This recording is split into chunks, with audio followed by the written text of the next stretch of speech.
मनुष्य का जीवन केवल उसके कर्मों पर चलता है। जैसा कर्म होता है वैसा उसका जीवन होता है। मन अशांत हो तो उसे नियंत्रित करना कठिन है, लेकिन अभ्यास से इसे वश में किया जा सकता है। दिव्यता केवल शक्तिशाली होने में नहीं, बल्कि वास्तविक दिव्यता दूसरों में शक्ति जागृत करने में है। मन की गतिविधियों, होश, श्वास और भावनाओं के माध्यम से भगवान की शक्ति सदा तुम्हारे साथ है। जीवन में वाणी को संयम में रखना अनिवार्य है, क्योंकि वाणी से दिए हुए घाव कभी भरे नहीं जा सकते। जब हम स्वयं जीवन के शिल्पकार हैं, तो चलो हम अपनी मुश्किलों को हराते हैं, जीवन में मुस्कुराते हैं। भगवान श्री कृष्ण के विचार, एक बार माफ करके अच्छे बन जाओ, पर दोबारा उसी इंसान पर भरोसा करके बेवकूफ कभी ना बनो। न हार चाहिए, न जीत चाहिए। जीवन में अच्छी सफलता के लिए परिवार और कुछ मित्र का साथ चाहिए, और रिश्तों को निभाने के लिए वक्त निकालिए। कहीं ऐसा ना हो जब आपके पास वक्त हो तो रिश्ता ही न बचे। वह जो इस ज्ञान में विश्वास नहीं रखते, मुझे प्राप्त किए बिना जन्म और मृत्यु के चक्र का अनुगमन करते हैं। दबाई लोग आपके अपमान के बारे में हमेशा बात करेंगे। सम्मानित व्यक्ति के लिए अपमान मृत्यु से भी बदतर है। आए जो दूसरों की तकलीफों को समझते हैं, जिनमें दया है, दिल से अच्छे हैं, उन्हें दोबारा जन्म लेना नहीं पड़ता।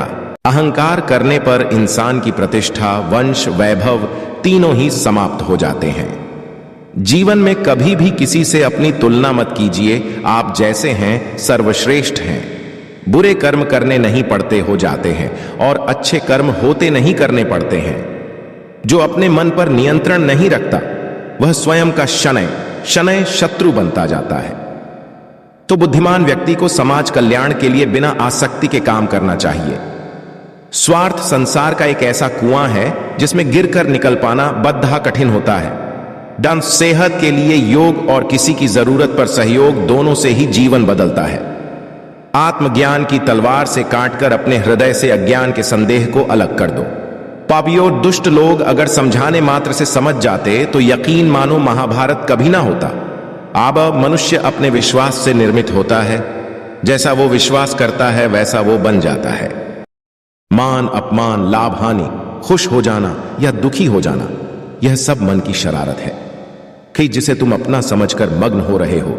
बस यही प्रसन्नता तुम्हारे दुखों का कारण है। उस इंसान का मंजिल से भटक जाना तय है जिसकी संगत में नकारात्मक लोग रहते हैं। प्रेम सदैव माफी मांगना पसंद करता है और अहंकार सदैव माफी सुनना पसंद करता है। भगवान श्री कृष्ण के विचार, सिर्फ दिखावे के लिए अच्छा मत बनो। मैं आपको बाहर से नहीं बल्कि भीतर से जानता हूं। जो इस लोक में अपने काम की सफलता की कामना रखते हैं, वे देवताओं का पूजन करें। व्यक्ति जो चाहे बन सकता है यदि विश्वास के साथ इच्छित वस्तु पर लगातार चिंतन करें। शब्द उतने ही बाहर निकालने चाहिए जिन्हें वापस भी लेना पड़े तो खुद को तकलीफ न हो। परायों को अपना बनाना उतना मुश्किल नहीं जितना अपनों को अपना बनाए रखना होता है। ओसा इंसान की सोच ही उसकी सबसे बड़ी पहचान है, वरना दुनिया में एक नाम के अनेक इंसान हैं। तब बहुत विनम्रता चाहिए रिश्तों को निभाने के लिए। छल कपट से तो सिर्फ महाभारत रची जाती है।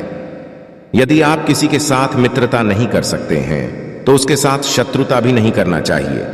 अपने जीवन में कभी भी ना किसी को आनंद में वचन दे, न क्रोध में उत्तर दे, और ना ही दुख में कभी निर्णय ले। किसी और का काम पूर्णता से करने से कहीं अच्छा है कि अपना काम करें, भले ही उसे अपूर्णता से करना पड़े। मैं ही इस सृष्टि की रचना करता हूं, मैं ही इसका पालन पोषण करता हूं, और मैं ही इस सृष्टि का विनाश करता हूं। कृष्ण कहते हैं, जब संसार में धर्म की हानि होगी, अधर्म की विजय, तब मैं इस पृथ्वी पर अवतार लूंगा। अमीर बनने के लिए एक एक क्षण संग्रह करना पड़ता है, किंतु अमर बनने के लिए एक एक कण बांटना पड़ता है। जिंदगी में सब कुछ खत्म होना जैसा कुछ भी नहीं होता। हमेशा एक नई शुरुआत हमारा इंतजार कर रही होती है। हे अर्जुन, मैं भूत, वर्तमान और भविष्य के सभी प्राणियों को जानता हूं, किंतु वास्तविकता में कोई मुझे नहीं जानता। लोग कहते हैं अपनों के आगे झुक जाना चाहिए, किंतु सच बात तो यह है, जो अपने होते हैं वह कभी झुकने नहीं देते। वह दिन मत दिखाना कान्हा कि हमें खुद पर गुरूर हो जाए। रखना अपने दिल में इस तरह की जीवन सफल हो जाए।